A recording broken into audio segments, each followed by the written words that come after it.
Mobile phone ছাড়া বাচ্চা খাবে না, ঘুমাবে না, এরকম চিত্র যেন প্রত্যেক ঘরে ঘরে। শত চেষ্টা করেও বাচ্চার মোবাইল ফোনের অ্যাডিকশন কমাতে পারছেন না বাবা মা। ফলাফল সন্তানের সঙ্গে রাগ, ধমক এবং ক্ষেত্রবিশেষে মারধর। কিন্তু এভাবে কি বাচ্চার মোবাইল ফোন আসক্তি কমানো সম্ভব? মোটেও না। মোবাইল ফোনের আসক্তি কমাতে কয়েকটি খেলা শিশুদের অভ্যাসে পরিণত করতে পারলেই এই বিপদ থেকে মুক্তি পাওয়া সম্ভব।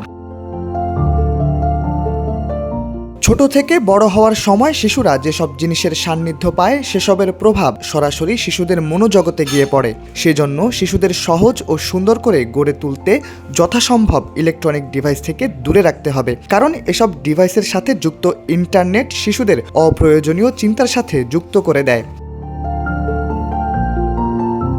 শিশুদের মনে সবচেয়ে বেশি দাগ কাটে রং, তাই শিশুকে প্রকৃতির কাছাকাছি নিয়ে এসে রংধনু, রঙিন ঘুড়ি, প্রজাপতির সাথে পরিচয় করিয়ে দিলে শিশুদের মন খুব সহজে প্রকৃতির কাছাকাছি চলে আসতে চায়। এর ফলে শিশুটি বড় হওয়ার পর দেখা যাবে তার মন খুব সহজে কৃত্রিমতার সাথে যুক্ত হতে চাইছে না। শিশুদের ভবিষ্যৎ তাই সুন্দর করতে অনেক আগে থেকেই প্রকৃতির কাছাকাছি নিয়ে আসা উচিত।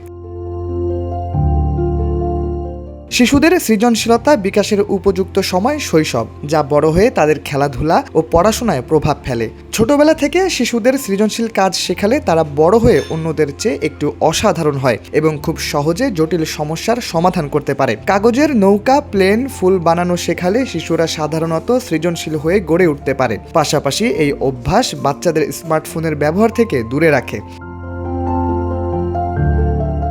শিশুদের বিকাশে আরও একটি খেলনার উপকরণ হতে পারে মাটি বা ক্লে। প্রতিটি শিশুর মনই সৃষ্টিশীল, তাদের মনোজগতে খেলা করে নতুনত্ব।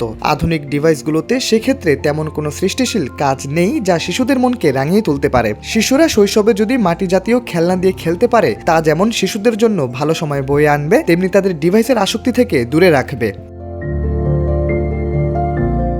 এছাড়া আরও অনেক পারিবারিক ও সামাজিক উপায় রয়েছে যা শিশুদের শৈশবকে রাঙিয়ে তুলতে পারে। এসবের মধ্য দিয়ে শিশুরা বেড়ে উঠলে তাদের মাঝে খুব স্বাভাবিকভাবেই ইলেকট্রনিক ডিভাইসের ওপর থেকে মোহ কমে আসবে এবং শিশুদের স্বাভাবিক বিকাশ নিশ্চিত করা যাবে। শাহরিয়ার আহমেদ, সময়ের আলো।